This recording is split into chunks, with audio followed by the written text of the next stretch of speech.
C'est le nuage de perte, ici le studio du capteur. Nous allons vous transmettre rapidement les nouvelles de la guerre au Moyen-Orient. Une alerte de raid aérien a été déclenchée à la base aérienne d'Incirlik, dans le sud de la Turquie, apparemment visée par l'Iran. Incirlik est aussi une base de l'OTAN.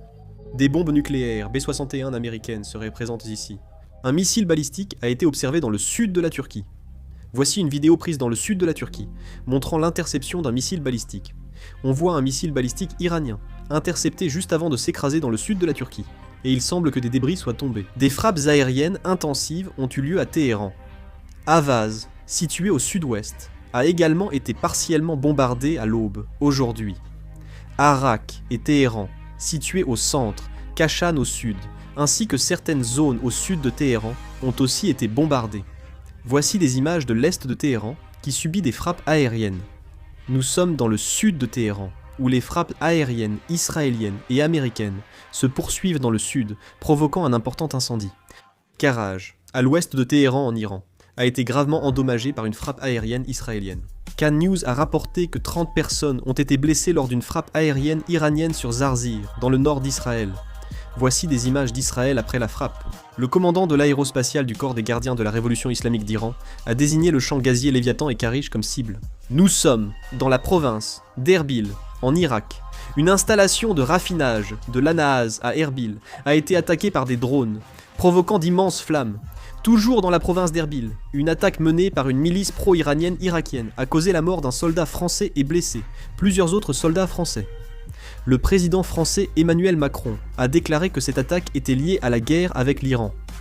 Dans le sud de Beyrouth, au Liban, l'armée israélienne a mené 2 frappes aériennes dans la banlieue sud. Nous sommes en Jordanie. Voici un missile balistique tiré par l'armée iranienne, et des images montrent les débris du missile abattu tombant en Israël.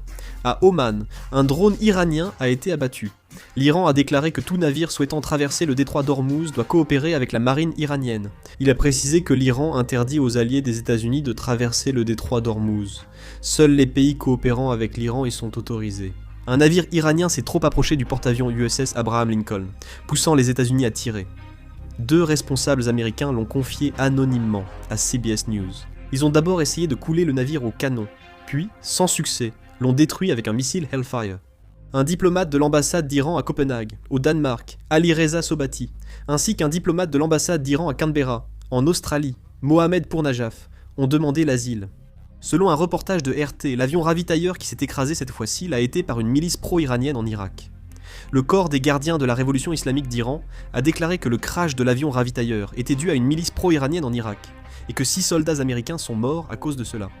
Stephen Miller, vice-chef de cabinet de la Maison-Blanche, a déclaré jeudi sur Fox News que l'opération Epic Fury contre le régime iranien était un succès militaire inédit, soulignant son impact sur la puissance de Téhéran.